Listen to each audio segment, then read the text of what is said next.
You are listening to Something Rather Than Nothing. Creator and host, Ken Vellante. Editor and producer, Peter Bauer.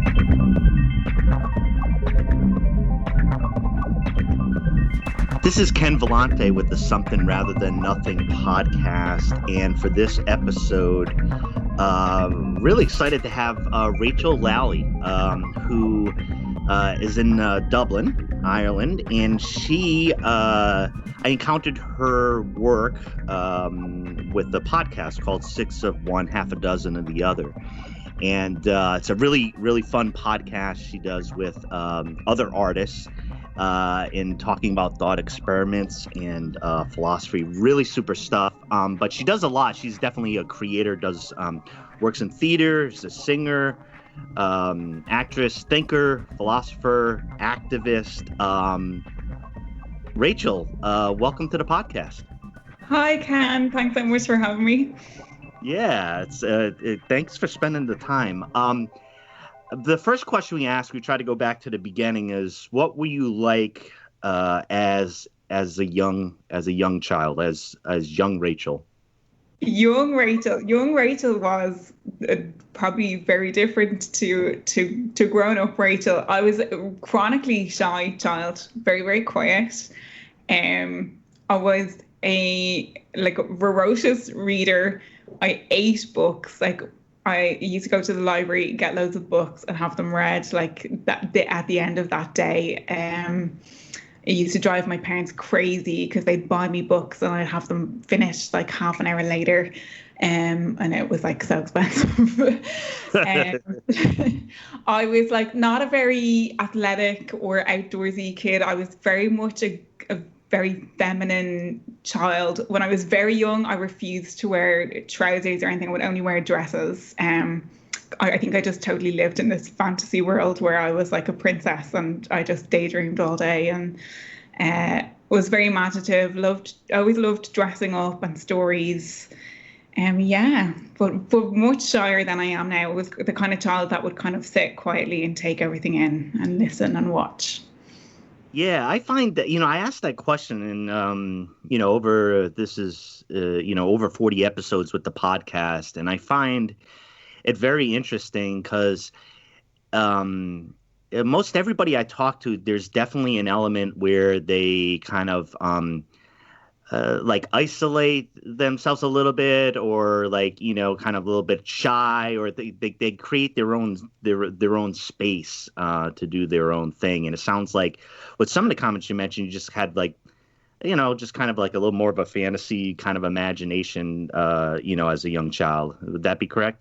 Yeah, absolutely. It's because I was so shy that somebody suggested to my mom that I should go and try a drama lesson to give me some confidence and make me more outgoing. And I think that backfired massively. It backfired. So what was your experience when that happened? Was that tried then?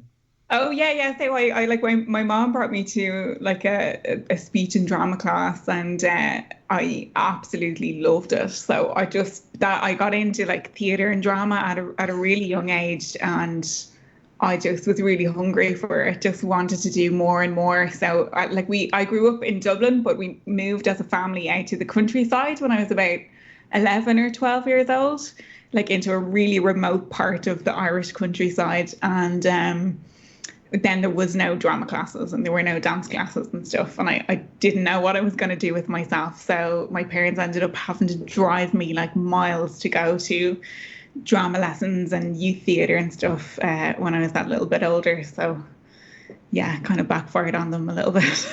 Yeah. Well, I mean, you needed your space to be able to develop. And what forms of art do you participate in? You're obviously interested in quite a few things, and I view you as like a creator. I think sometimes creator is a little bit different and more useful of a word, but as that went along with the performance, what type of forms of art did you develop into as you got older? Yeah, I mean, I think that's a great question. I mean, for me, theatre is kind of where things started. From that, I mean, visual art, I took art in school. I loved it. And I studied theatre kind of all my life, right through secondary school or high school, I suppose, in the US. And when I finished school, then I went to college. I decided I had like kind of done some short films and stuff at that stage, had acted in them, and I wanted to know how everything behind the scenes worked. So I decided I was going to study media. So I did a little bit of radio, journalism, TV and camera work. And I went on then to get a diploma in film studies. And then when I finished that, I left college and auditioned for a theatre company and toured around Italy for a year as an actor. And part of that was doing theatre in education in schools. So I got really into that. So that was where my teaching and facilitation comes in. So like passing skills on to other people. Like in recent years, then I've got into writing a lot more. I think it was something I was very afraid of for a while. So I've got into kind of writing poetry and spoken word and writing my own scripts and directing and doing different roles in the theatre. So yeah, kind of a little bit of everything. I also sang with a heavy metal band. I guess when you're in the theatre, you kind of end up sort of dancing and singing and doing stuff like that, or trying new things depending on what project you're involved in. So like I love physical theatre. So yeah, just kind of lots of stuff kind of sprawls. Yeah, and I'm not going to let you get away with just, mention heavy metal. So tell us about, I mean, I tend to get, I've had a few folks who play, who play in a metal band, sing. A recent guest I had, Sarah Bilt, plays guitar, lead singer, kind of like a soul blues doom metal type of sound. And what's when anybody's a metalhead that I'm talking to, I try to find out what was it like for you? I know you said it was a short amount of time that you performed in that band, but what was that? I view it as, let me just say, I mean, metal for me is super intense, super important outlet, particularly live when that's available. So talk to us about metal and your experience, singing in that band. Yeah, so I mean, I've been into metal for probably since I was about 14 or 15. I think I heard a Metallica album for the first time and was like, what is this? Like, this is amazing. And it kind of went from there. Like I think a lot of my mother's friends were kind of into heavy metal, and they used to give me lots of tapes and their old CDs and stuff. And then in school, we kind of had a little like group of misfits, I suppose. We were all very good students in school, very intelligent. We weren't much trouble, but I think the teachers kind of disliked that we were all going around with these heavy metal hoodies, and I think they were kind of very suspicious of us on what we were up to. But it was a very inclusive group, and we all tape traded and swapped CDs and stuff. And then I went to in Ireland, we have like a region in Ireland where Gaelic is spoken. It's still like a very much alive language. And I went to study there to learn Gaelic, as a lot of school people do before their exams. And I met some people there that were also into metal, and I got introduced to like a perfect circle for the first time, and like that kind of political side of music. And I was just like captivated by it. So obviously like we have very healthy metal scene here in Ireland, but it is like small. It's quite small. Like the art scene, you kind of see the same people at gigs all the time. Obviously, we've got some great bands. We've got Primordial and Cruachan. And Cruachan are who I sang with for a while. So my partner at the time, he like created the band, and they were going off to do a gig, and they've always had a female singer. So So they asked me to sing with them at one gig, and then one gig turned into two, and then it was three, and we were kind of playing all over the place. And it's amazing because like Cruachan play, obviously it's like Irish folk music, but with a metal twist. So it was really nice because it's like very much kind of the lyrics are part of our history and part of our folklore, and to kind of be able to play that and sing that on stage to people who might share it or have similar stories or similar folklore in their own countries, and who appreciate kind of folk music. And like metal fans are like the most amazing fans in the world. Like they're just so supportive, and there's nothing like being on stage when there's like thousands of people like going mental underneath. I agree. I mean, talked about the metal crowd before, and just there's something about that intensity. You know, I actually send a message to somebody who's a friend of mine. I was like, well, you know, I've been doing a lot of walking, and a lot of stuff has been coming, just kind of coming up, like physically and mentally. And she was like, well, I know you're into metal. It's just crank it up and just scream for a little while. You probably haven't screamed for a little while. You probably haven't been to a metal show, which of course is the case, you know.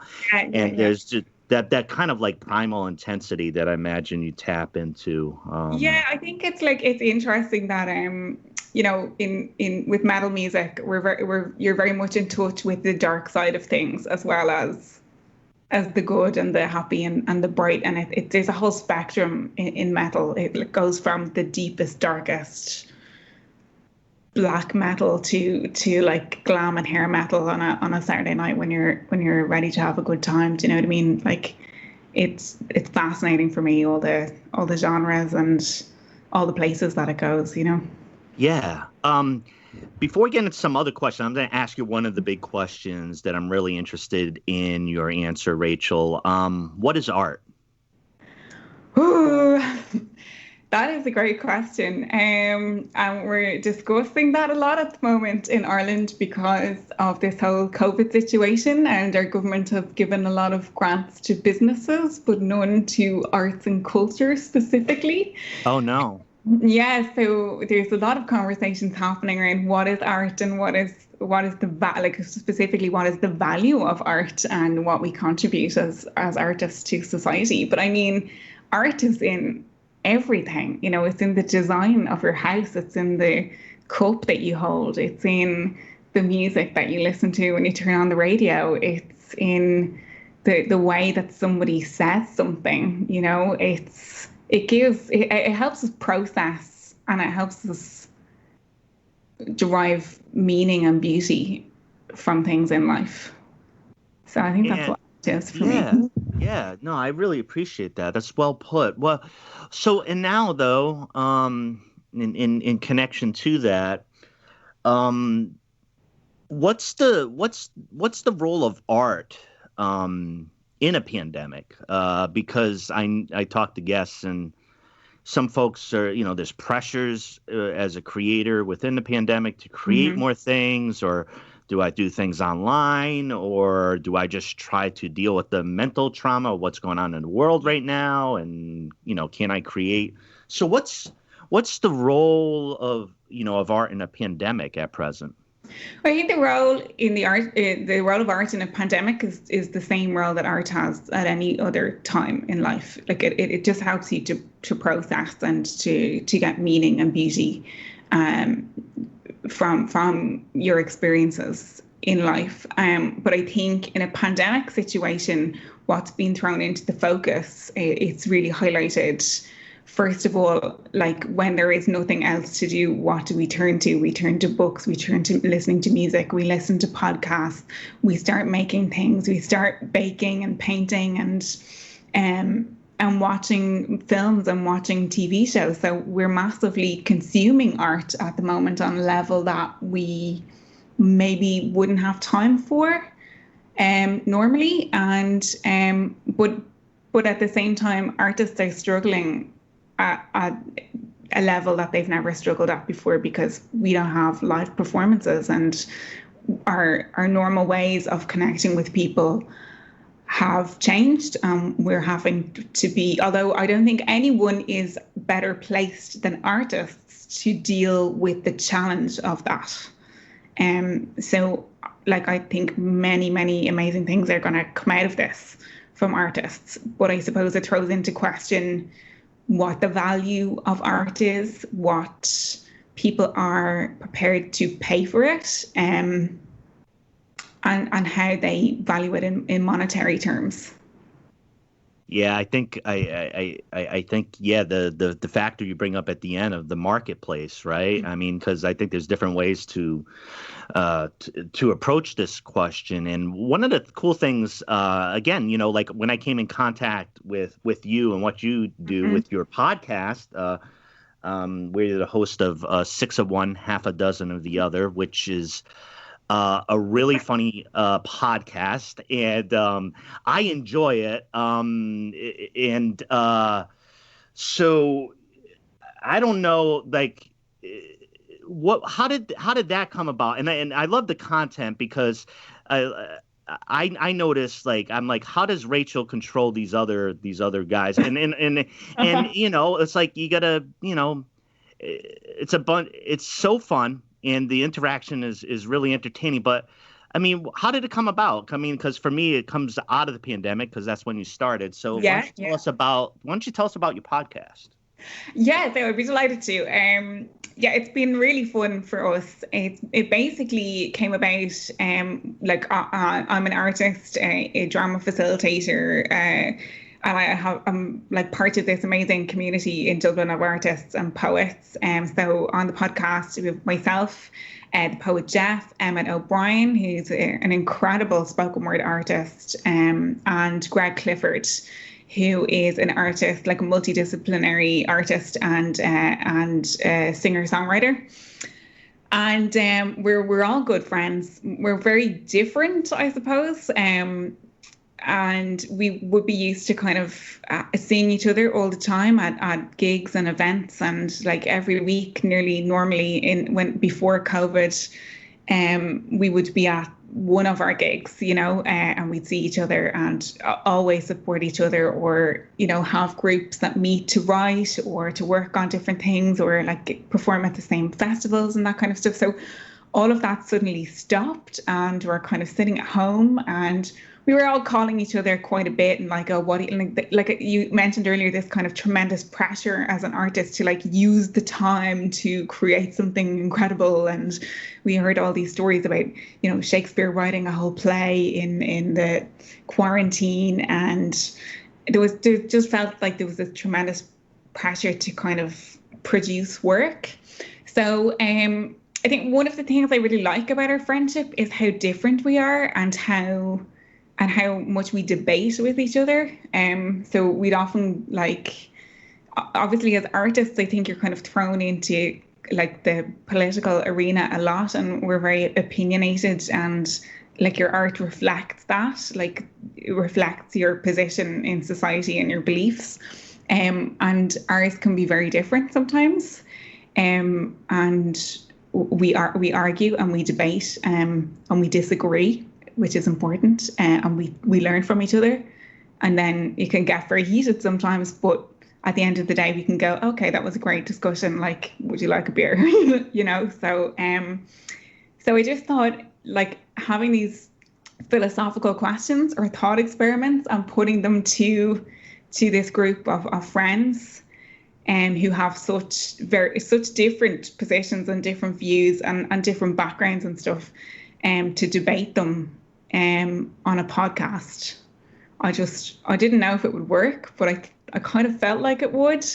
And it has so far. It's been very funny, and it's been really fun, and it's actually been very challenging as well. Like, some stuff has come up for us that we've been like, oh gosh, I didn't expect that to come out. Like, what will people think, that I've said that? Or it's been very interesting, really, really good fun, and like people have been really enjoying it. So we're into our 4th episode, just got released this week, and we're recording them week by week.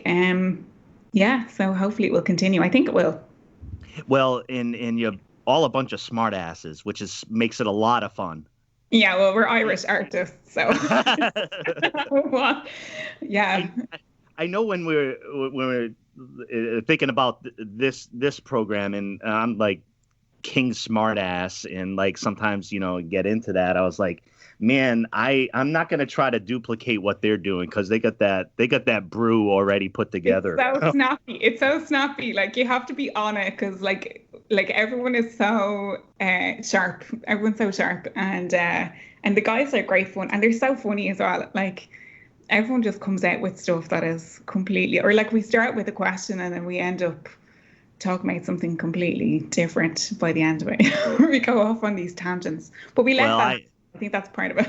Yeah, and I spent time in Boston, and there's still the good old Irish American streak out there in Boston. It's just a great kind of familiarity and just kind of joking about a lot of things, and I always really I enjoy that atmosphere. So, Rachel, part of what I try to do on the program is to kind of have, if possible, the kind of performative piece that the guest has done. And you've done a spoken word poem that I'm gonna play in just a few moments, but. And it's about Ireland and a program with the direct provision. Could you give a little bit of background about that policy or that program, and also how your spoken word piece came about, and then we'll play it. Yeah, so direct provision is a system that we have in Ireland for people who arrive in Ireland seeking asylum. So basically the intention of direct provision is to provide for people while their applications for refugee status and for citizenship in Ireland are being processed. Unfortunately, the system is really barbaric and quite horrific if you start talking to people who've had to live within the system.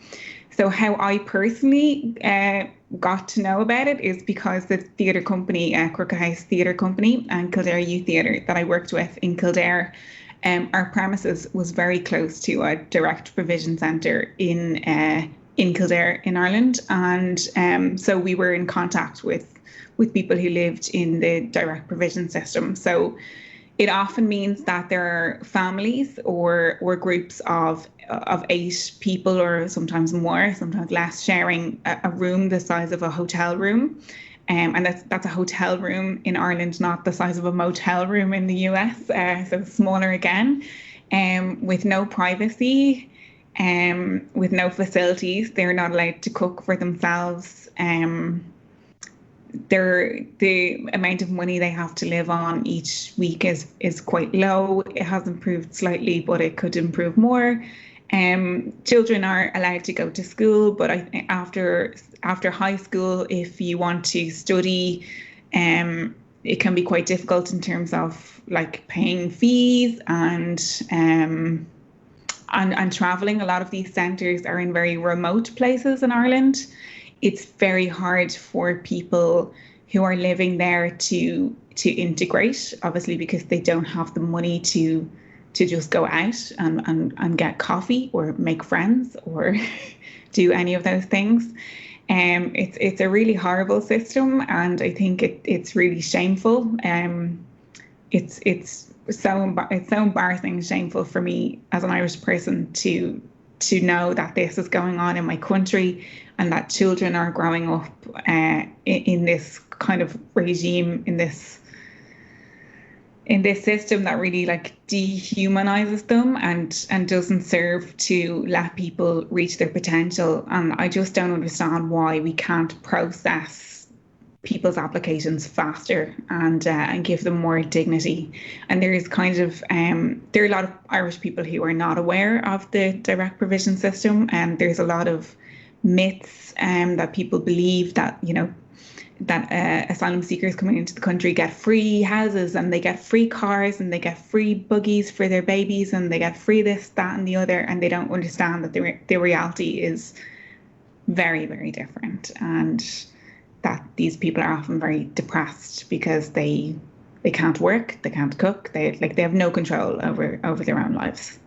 and that for me is shameful. So so I think there's a movement at the moment in Ireland to end the direct provision system, which I would very much support. Yeah, so the poem is about that, and the reason that I wrote it is to explain to people maybe who don't know in Ireland what life is like for someone living in that system.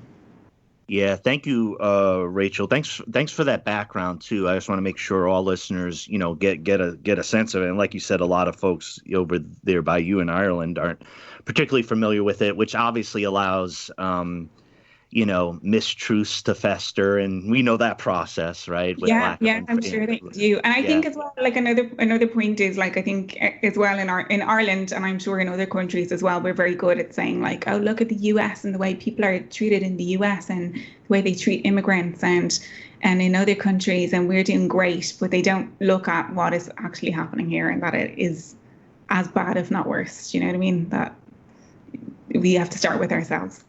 Absolutely. Okay, thanks, Rachel. I'm going to play the Indirect Prison, the spoken word poem, and then after that we'll come back and chat some more. Great.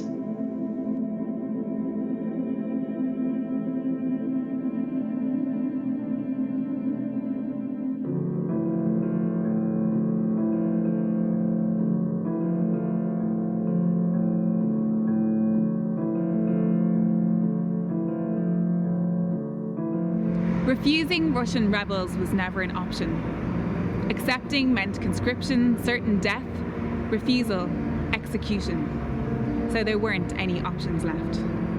Their departure was arranged in hushed tones. Contacts called, belongings sold, papers made, money exchanged. This couple and their baby, 2 years old, who's about to be estranged from her wider family, to cross the border to a land with more opportunity. The baby's passed round to everyone. Her grandma says, just one more kiss. She can't believe that it's come to this. They board the bus and there's no going back. Everything they own is in their arms and this rucksack. At the border, the couple is silent. They hold their breaths as they both hear sirens grinding to a halt. A guard arrives examining the papers of all the people travelling. They hand theirs over, trembling. What if he noticed how my hand shook? He's giving theirs a second look. They think it's over and the game is up. Their pounding hearts make minutes seem like years.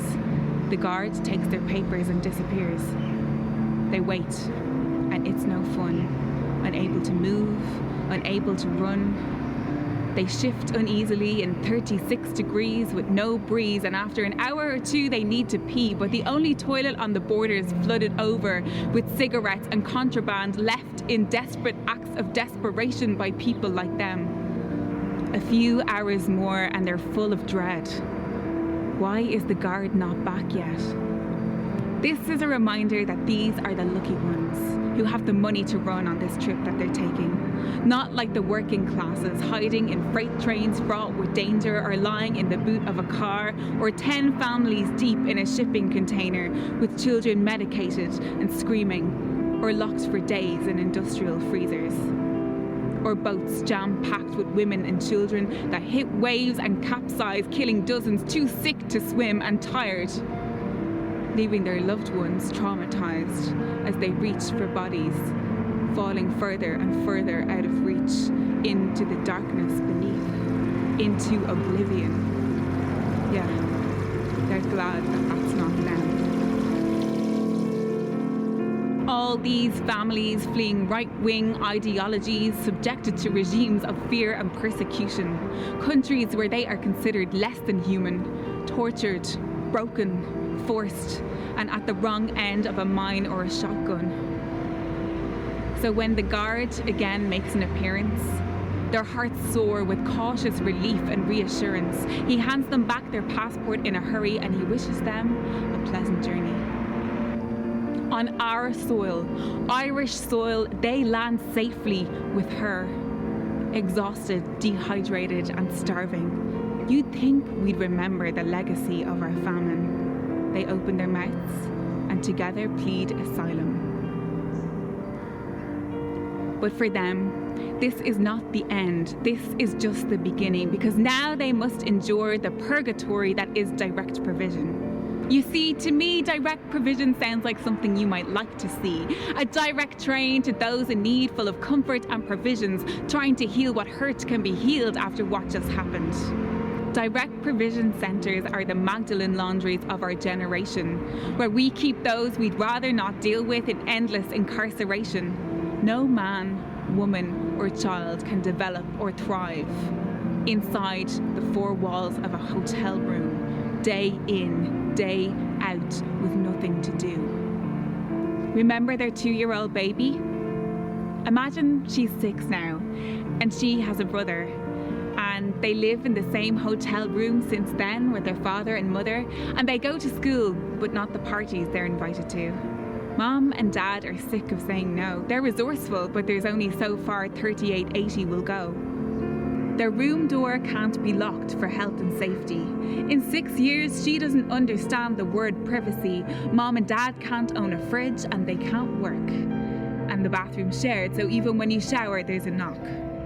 No sleepovers, no visitors, no Wi-Fi, and no pets, and this is just the tip of the iceberg of it. Their application isn't processed yet, and no one can tell them how long it takes. Some people have been here for 5 years, 6, 7, 8.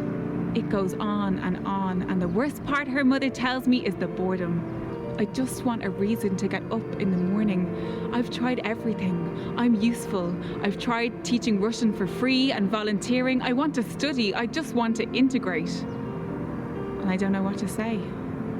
I can see her hope, and her mind is eroding away. And I can't imagine raising a family like this, with no space, holidays, no rest, Netflix, no days out with the kids, no money even for Christmas gifts. And it breaks my heart that there are children in my country who don't know any better than this. This family story has a good ending. 7 years later, and their mother is graduating, their father is working, and they have a house of their own. They have a home. There are others still waiting. I walk past that building and I think of my friend Rico, who waited and waited until all of his teenage years were eradicated. They were taken from him. Forced to share a room with 5 strange men that he hated, that forced him to pray 3 times a day. But he wasn't religious. All he wanted to do was come and hang out with us. Until he got tired of waiting and ran away. And I still don't know where he is to this day.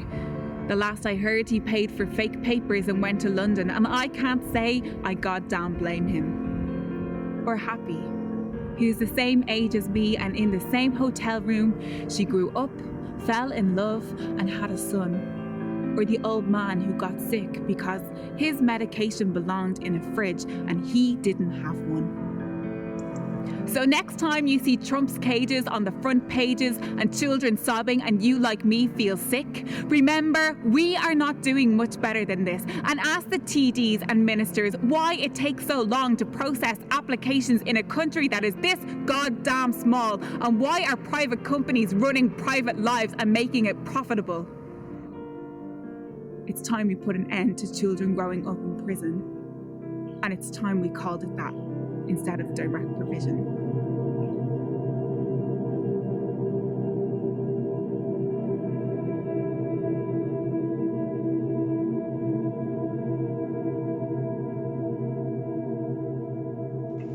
Thank you for that, Rachel. You're welcome.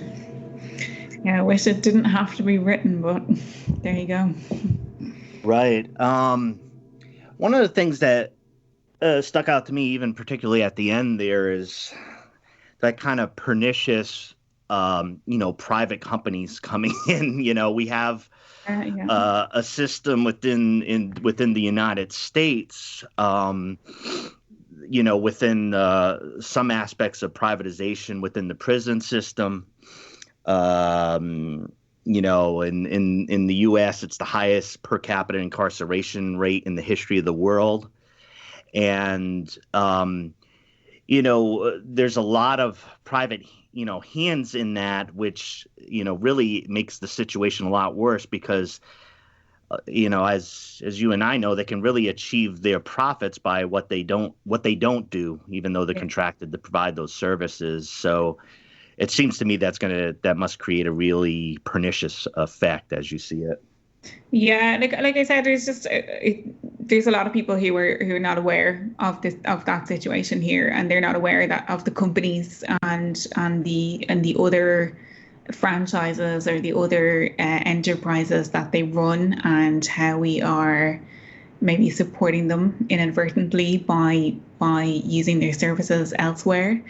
And I just think, whenever you have that thing of a profit, or you have an imbalance of power, you are going to have oppression, and that's very much what we can see in that system. Rachel, if I could take a moment to just mention, got a question regarding, the role of art in addressing, disrupting, dismantling racism. And if I could just take a moment, here now in the United States, we're amidst, basically the largest, uprising for civil rights in some say in more than half a century, and it's continuing and growing. It takes many forms of resistance, but it's also becoming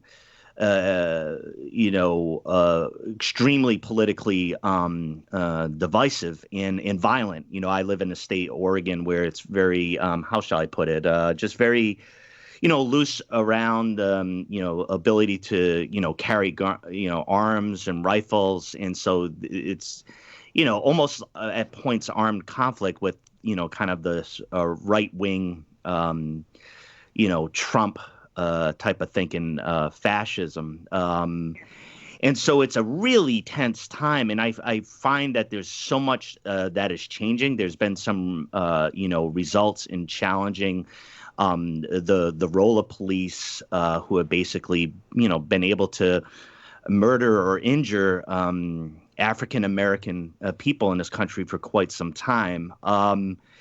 In art now, and in what is created, seems to have, the question behind it. What are you doing to address the history of racism, in a country, or, whiteness versus, the other, these type of constructs.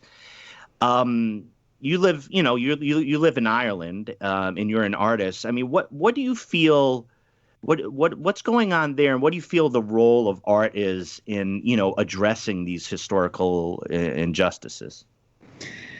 Well, I can only speak about myself. So I think firstly, our role is to listen.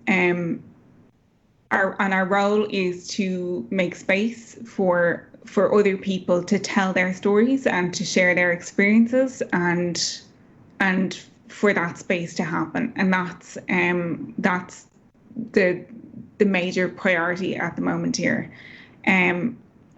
Art always has a role in politics, and artists and art is political. Like, I'm very much with Augusto Boal on this when he says that actors, we act in society, and that theatre and art is a rehearsal for action, and a way of exploring the society we would like to see.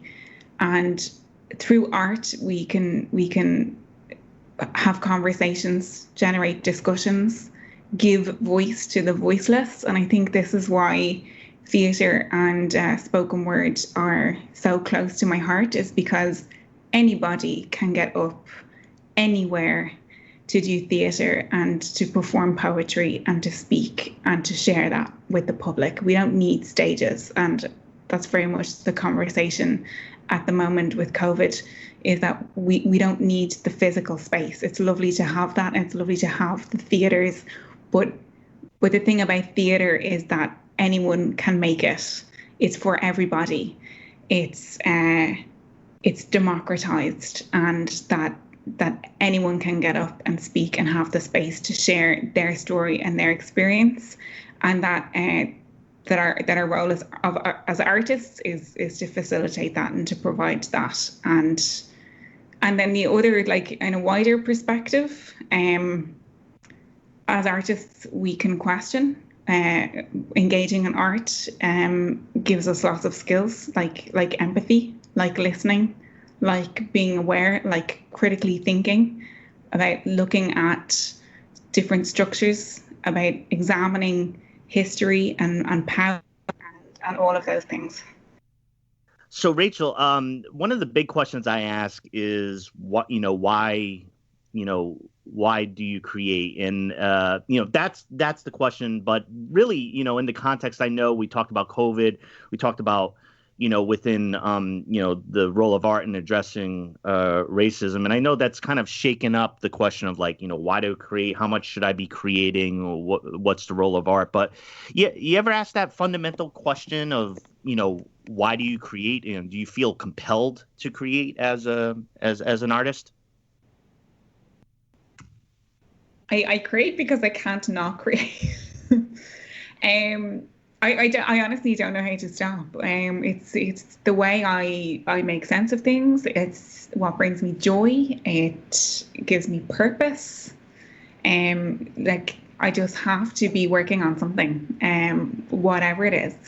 And maybe part of that is connecting with other people or making sense for myself, what's going on in my own life and my own head. But for me, I create because I have to. Yeah. Gonna go right to the big question now. Right after that one is, why is there something? Big question. Yeah, I know. But this is the one where people get a little angry at me for asking, why is there something rather than nothing? Why is there something rather than nothing? Well, there's always something. That actually reminds me of, I was in a teaching this class once, was like theatre skills to a group of students, and they were people who had dropped out of the school system, and they were trying to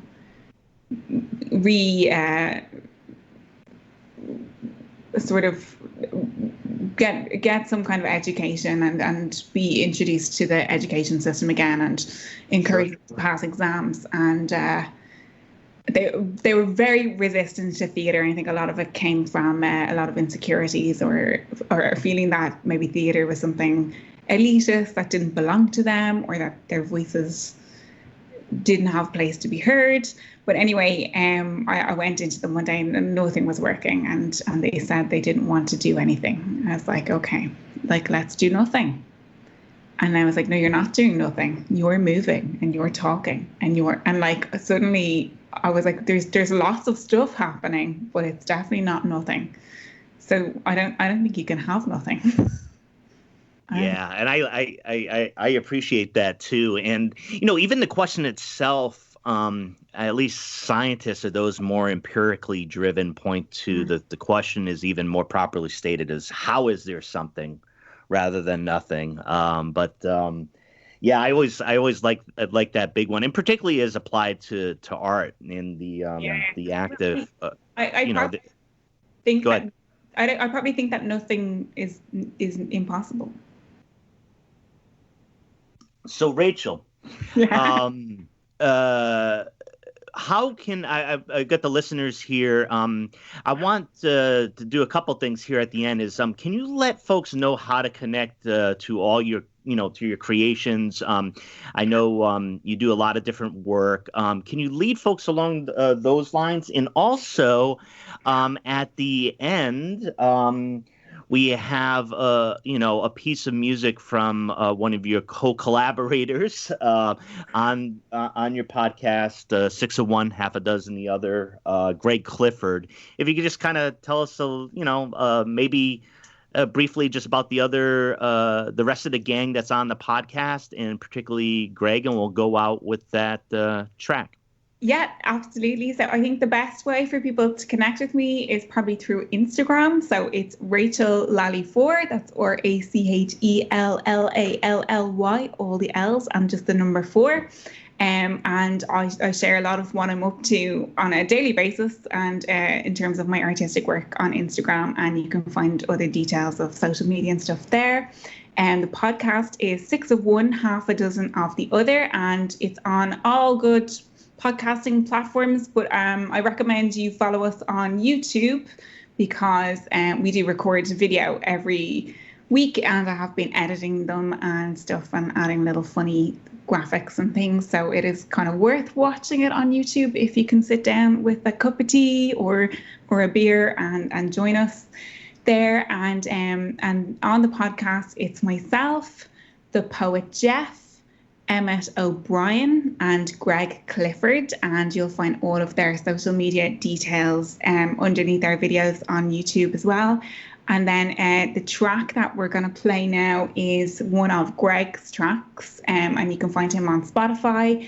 And this is a track from a new album that he's working on, which I think is one of the most beautiful pieces of work that he's worked on so far, and certainly one of the most honest pieces. So I personally love it. So that's why I chose it today. So I hope you enjoy. Yeah, thanks so much, Rachel. Thanks so much for your time. It's really great to chat with you, and really enjoy the program. And I do concur. You do great work on the watching, the interaction. Yeah. So I definitely recommend that. But yeah, thank you so much for your time. It's been a great pleasure to talk with you, and talking to you. Really, really nice. I enjoyed it so much. Yeah, thanks, Rachel. Hey, we're gonna play that track now. Greg Clifford. I believe the name of the track, is Open Fire, I have it. That's it. Yeah, Open Fire. Let's play it. And thanks again, Rachel. Thank you so much. Open fire upon my heart, limb from limb torn apart. Oh, now check yourself before you do something you regret. Oh, won't you come on, darling, express yourself. Don't you leave me hanging with these regrets. This ship is sinking, my head's a mess, my head's a mess.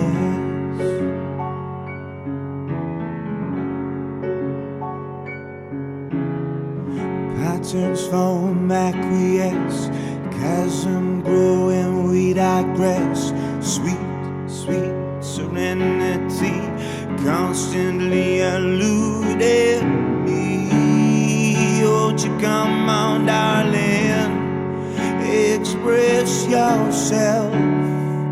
Don't you leave me hanging with these regrets. This ship is sinking, my head's a mess, my head's a mess.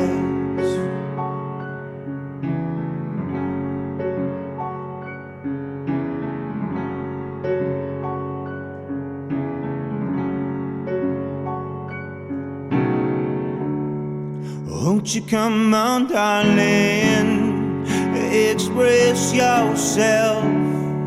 Don't you leave me hanging with these regrets.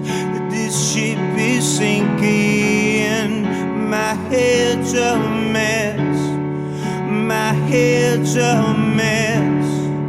Won't you come on, darling, expose yourself.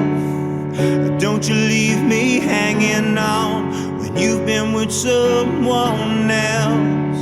Our ship is sinking, my head's a mess, my head's a mess. Open fire. Well, thank you, Greg, and thank you, Rachel, so kindly. I hope you have a great end of the work week, and stay safe, and stay safe the best you can in Dublin. Thank you so much. I will. I'm off for a swim now in the freezing cold sea. That sounds strangely fantastic. I'm sure it'll be great. Thanks again, Rachel. You take care. Thanks so much, Ken. Bye now. Bye.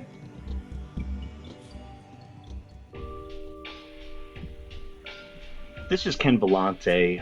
Wanted to tell you about a great podcast, Panoptic Podcast, and a couple guys do this, and it's a really great philosophy podcast done by Juan Pablo Melo and Jason Margaritas, and it's a conversations between critical theorist and a management consultant, and really great listen, and kind of giving you really a great conceptual sense of what's going on. They describe it as such. We made this podcast to continue exploring the intersections of our respective disciplines in a way that others might find useful. Panoptic relates theories of communication, power, and technology to practical institutional issues and everyday life. And really worth a listen. Again, Panoptic Podcast. And take your time. It's on all the major venues for podcast. Panoptic Podcast. Also, wanted to give a shout out and a mention to my brother Chris Vellante, who works in the financial industry, but also is a coach for running. As a matter of fact, he's going to be the new coach for Groton Dunstable high school boys team out there in Massachusetts, and he does a coaching program that helps runners, train for road races, various distances, create a plan to address or return from injury, and also to just kind of help train with, nutrition and, basically set out a plan to accomplish your running goals. So that's Vellante Running, and you can find him most easily on Facebook under Vellante Running, V as in Victor, O-L-A-N-T-E, and that's my brother, Chris Vellante. Thanks so much, and I hope you enjoy this program.